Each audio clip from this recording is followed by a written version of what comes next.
Welcome to JK classes. देखिए, आज हम पढ़ने वाले हैं पास्ट इंडेफिनिट टेंस।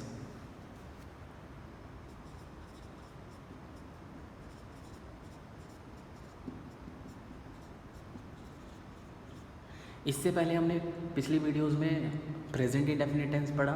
आज इसको हम थोड़ा सा डिटेल में पढ़ेंगे। देखिए, पास्ट का मतलब क्या है? जो बीत गया।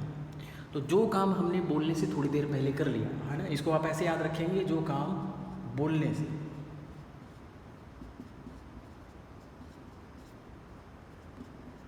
थोड़ी देर पहले कर लिया या किया, उसको हम कहेंगे पास्ट इंडेफिनिट टेंस। ठीक है। अब इसकी पहचान क्या है? पहचान ये कैसे पता चलेगा हिंदी से इंग्लिश में कि हमारे पास ये टेंस है पास्ट? तो जिस वाक्य के अंत में आए आ, ए और ई, वही है पास्ट इंडेफिनिट टेंस। जैसे थोड़ी देर पहले क्या हुआ? मैं आया, मैं यहाँ आया, मैं वहाँ गया, वह गई, हमने दिवाली मनाई, हमने होली मनाई। यहाँ लास्ट में क्या रहा है? आ। ये आ गया हमारे पास आ। लेकिन ये वाला टेंस नहीं रखेंगे कि मैं आया था। ये टेंस यहाँ पर नहीं होगा पास्ट, ये किसी और में चला जाएगा। जैसे मैंने उसे देखा, तो ये भी थोड़ी देर पहले ही हुआ। इसके लास्ट में क्या आ गया? आ। तो ये कौन सा टेंस है? देखो, ये आ गया आ, तो पास्ट इंडेफिनिट टेंस। अब इसके पॉजिटिव का रूल हम याद रखेंगे। Subject plus verbs second form, एकमात्र टेंस जिसमें वर्ब की सेकंड फॉर्म आती है, उसके बाद ऑब्जेक्ट। जैसे प्रेजेंट में हमने देखा था कि सब्जेक्ट सिंगुलर प्लूरल में डिवाइडेड था, लेकिन इसमें सिंगुलर प्लूरल का यूज़ नहीं होगा, सभी के साथ हम सेकंड फॉर्म लगाएंगे। जैसे मैं आया, तो मैं हमारे पास क्या है? सब्जेक्ट, इसकी इंग्लिश आ गई आए। आने की इंग्लिश होती है कम, कम की सेकंड फॉर्म हो गई केम। मैं आया, आई केम। फिर है मैंने उसे देखा, तो मैंने की इंग्लिश क्या आ गई? आए। देखने की इंग्लिश है सी, तो सी की सेकंड फॉर्म क्या हो रही है? सॉ। I saw. अब उसे देखा, लड़का है तो हिम, लड़की है तो हर। I saw him. ठीक है, ये क्लियर हो रहा होगा।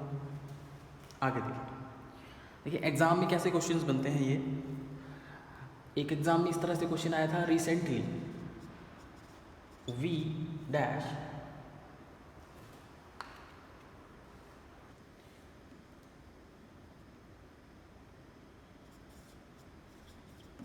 दिवाली।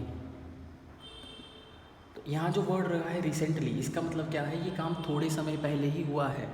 ऑप्शंस जो एग्ज़ाम में दिए गए थे या दिए जाते हैं कई बार, वहाँ पर ऐसे लिख देते हैं, वी हैव सेलिब्रेटेड या सेलिब्रेटेड या हैड सेलिब्रेटेड, हैड सेलिब्रेटेड या सिर्फ सेलिब्रेट ही लिखेंगे। तो देखें, इसमें से जो हमारे पास करेक्ट ऑप्शन है वो क्या है? सेलिब्रेटेड, क्योंकि यहाँ पर वर्ड कौन सा आया है? रिसेंटली। तो रिसेंटली की वजह से अभी अभी ये काम हुआ है। जो काम हम थोड़े समय पहले करते हैं उसको हम पास्ट इंडेफिनिट में रखते हैं। हैव सेलिब्रेटेड में ये नहीं जाएगा, हैड में भी नहीं जाएगा, सेलिब्रेट तो होगा ही नहीं किसी भी तरीके से। ये हमारे पास हो गया पॉजिटिव रूल। अब इसी का नेगेटिव देख लेते हैं। नेगेटिव सेंटेंसेस में हम कैसे इंग्लिश बनाएंगे? तो नेगेटिव का रूल देखेंगे। अगर नेगेटिव है तो सब्जेक्ट प्लस यहाँ पर यूज़ करना पड़ेगा did not plus verbs first form and plus object. अब यहाँ पर डिड नॉट का यूज़ किया गया है नेगेटिव सेंटेंसेस के लिए।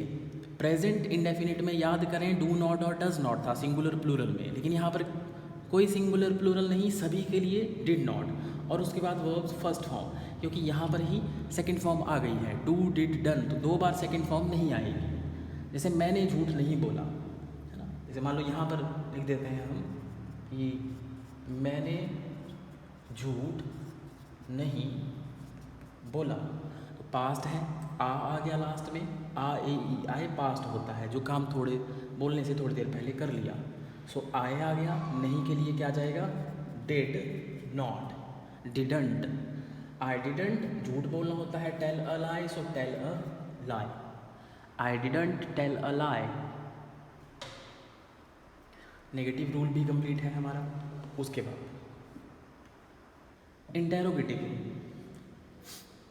तो देखिए इंटेरोगेटिव में हम क्या करेंगे, जो क्या वाले सेंटेंसेस होते हैं उसमें क्या के लिए डिड पहले आ जाएगा सब्जेक्ट से पहले, उसके बाद फिर से verbs first form plus object. जैसे हमारे पास सेंटेंस है इसका कि क्या उसने टीवी देखा, क्या उसने टीवी देखा। तो आ यहाँ पर आ गया है, क्या उसने, क्या के लिए हमें क्या यूज़ करना पड़ेगा, डिड।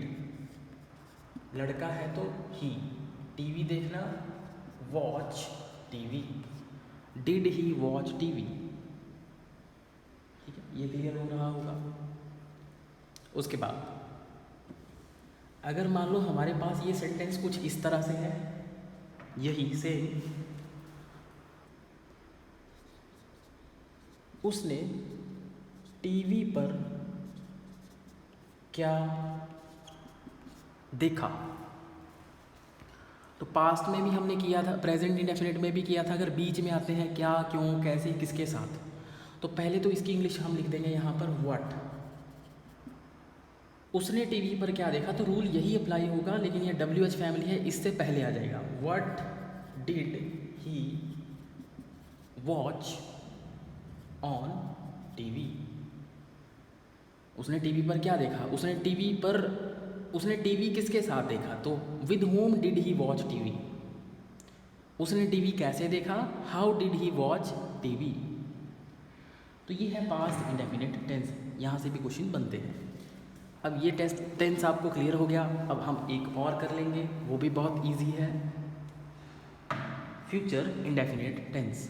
थर्ड टेंस है हमारे पास फ्यूचर इंडेफिनिट टेंस। देखो फ्यूचर का मतलब क्या है, भविष्य। फ्यूचर का मतलब क्या होता है, भविष्य। तो जिस टेंस में हम अपनी डिज़ायर बताएंगे, डिज़ायर इच्छा, या हिंदी में हम क्या कह सकते हैं, जिस वाक्य के अंत में आए गा, गे और गी, वो टेंस होता है फ्यूचर इंडेफिनिट टेंस। जैसे मेरी इच्छा है मैं जाऊंगा, तो देखिए पॉजिटिव का रूल क्या होगा, subject plus will plus verbs first form plus object. New grammar के अकॉर्डिंग सिर्फ विल का ही यूज़ किया जाता है अब इस टेंस में।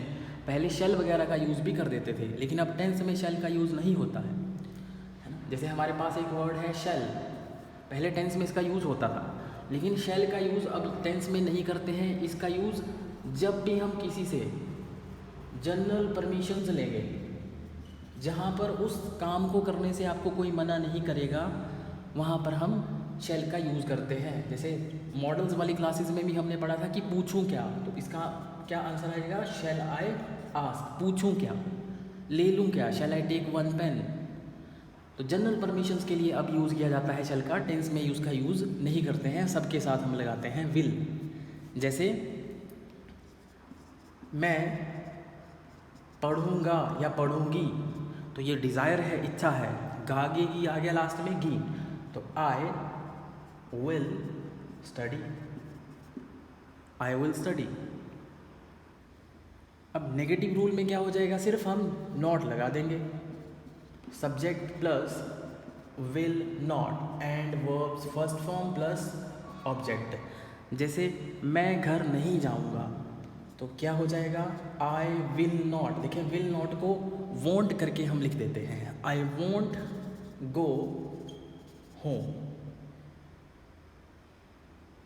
अगर हमारे पास इंटेरोगेटिव सेंटेंस है, क्या वाला सेंटेंस है, तो क्या के लिए विल पहले आ जाएगा, फिर subject, then verbs first form, then object.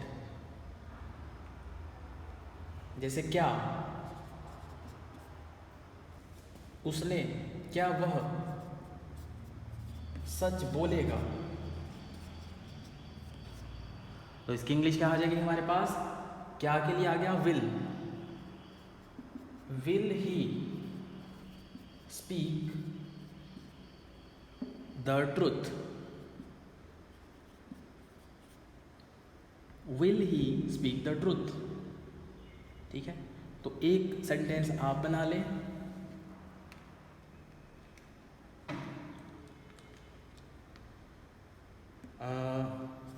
वह सच क्यों बोलेगा। इसकी इंग्लिश आप बनाएंगे, वह सच क्यों बोलेगा। देखिए हमारे पास फ्यूचर इंडेफिनिट टेंस भी कंप्लीट हो गया। अब हम नेक्स्ट एक और टेंस कर लेते हैं, इकट्ठे करेंगे 3, वो भी बहुत इजी है। देखिए अब हमारे पास आते हैं प्रेजेंट कॉन्टिन्यूअस, इनको इकट्ठे ही कर लेंगे। उसके बाद आएगा पास्ट कॉन्टिन्यूअस, उसके बाद हमारे पास आएगा फ्यूचर कॉन्टिन्यूअस टेंस। तो देखिए जो टेंस, जो काम कॉन्टिन्यूटी में हो, जैसे प्रेजेंट में कॉन्टिन्यूटी में हो रहा है, तो इसका मतलब क्या है, जिस वाक्य के अंत में आ गया रहा है, रही है, रहे हैं। जो पास्ट मतलब पास्ट में कॉन्टिन्यूटी में था, कॉन्टिन्यूस का मतलब है कॉन्टिन्यूटी, इस वाक्य के अंत में रहा था, रही थी, रहे थे आए, वो पास्ट कॉन्टिन्यूस हुआ। और जो फ्यूचर बोलने के बाद फ्यूचर में कॉन्टिन्यूटी में होगा, जिस वाक्य के अंत में आए रहा होगा, रही होगी और रहे होंगे, वो होता है फ्यूचर कॉन्टिन्यूस। क्लियर हो रहा है। जैसे मैं बोल रहा हूँ, प्रेजेंट कॉन्टिन्यूस, आप सुन रहे हो, प्रेजेंट कॉन्टिन्यूस। मैं बोल रहा था, पास्ट कॉन्टिन्यूस, वह बोल रहा होगा, फ्यूचर कॉन्टिन्यूस। देखिए इसमें हम क्या करेंगे, प्रेजेंट कॉन्टिन्यूस में जब भी हमारे पास प्रेजेंट कॉन्टिन्यूस हो तो याद रखेंगे इज एम आर आएगा, और जो भी वर्ब आएगी उसके साथ हम लगा देंगे आईएनजी, फर्स्ट फॉर्म के साथ आईएनजी। और पास्ट कॉन्टिन्यूस में जहाँ इज एम आर लगा रहे हैं वहाँ पर आ जाएगा वॉज, वर, और वर्ब की फर्स्ट फॉर्म के साथ हम लगा देंगे आईएनजी।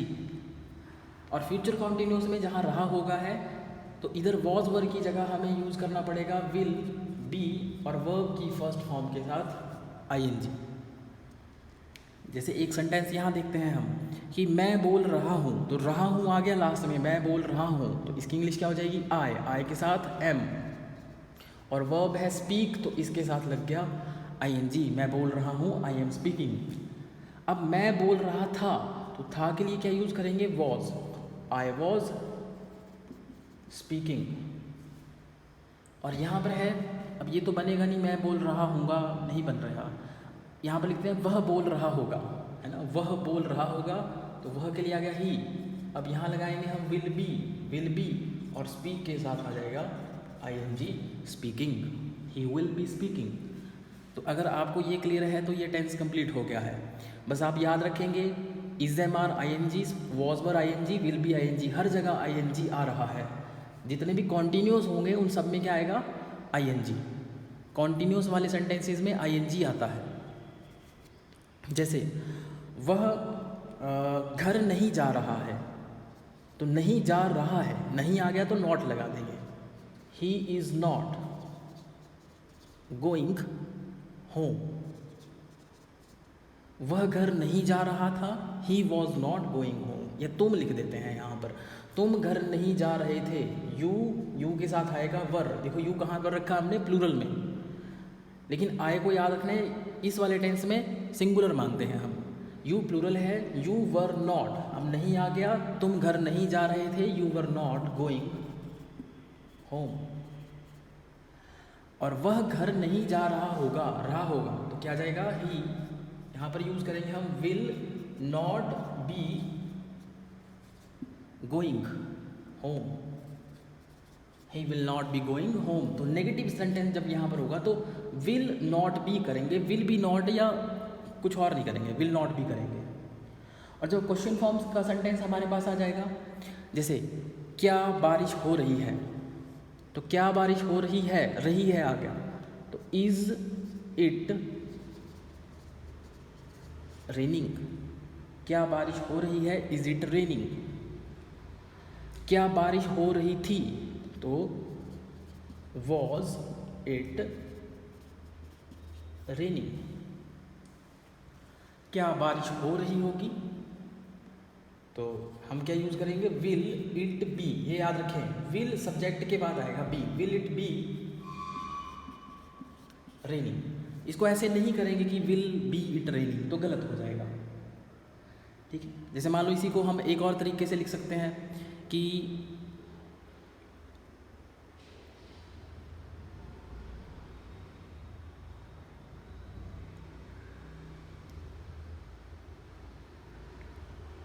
एक और सेंटेंस कर लेते हैं इसका। जैसे मान लो हमारे पास एक सेंटेंस है, क्या वह मंदिर जा रहा है। ठीक है, इसका ही करते हैं, क्या वह मंदिर टेम्पल जा रहा है, क्वेश्चन फॉर्म आ गया। और इसी का ही एक और करते हैं, वह टेम्पल यानी कि मंदिर किसके साथ जा रहा है। तो किसके साथ, ये भी क्वेश्चन फॉर्म ही हुआ। रहा है आ गया है तो इसका मतलब ये क्या है, कॉन्टिन्यूअस टेंस है। क्या वह मंदिर जा रहा है, तो इज ही, क्या के लिए क्या आ गया हमारे पास, इज पहले आ गया। Is he going to temple. उसके बाद अब वह मंदिर किसके साथ जा रहा है। अब ये क्या है, WH फैमिली, तो रूल तो वही होगा इज एम आर वाला ही, लेकिन किसके साथ की इंग्लिश क्या आ जाएगी, with whom is he going to temple. With whom is he going to temple. जब भी हमारे पास WH फैमिली आती है तो याद रखें हेल्पिंग वर्ब ही यूज़ करने हैं, इसको ऐसे नहीं लिख सकते with whom he is going to temple. जब भी क्वेश्चन फॉर्म हो सब्जेक्ट से पहले हमेशा हेल्पिंग वर्ब आएगा। तो ये हमने 6 टेंसेस कर लिए हैं। अब अगले वाले जो टेंसेस हैं इकट्ठे ही एक वीडियो में कर लेंगे। आप इसके नोट्स बनाते रहें। Goodbye everybody.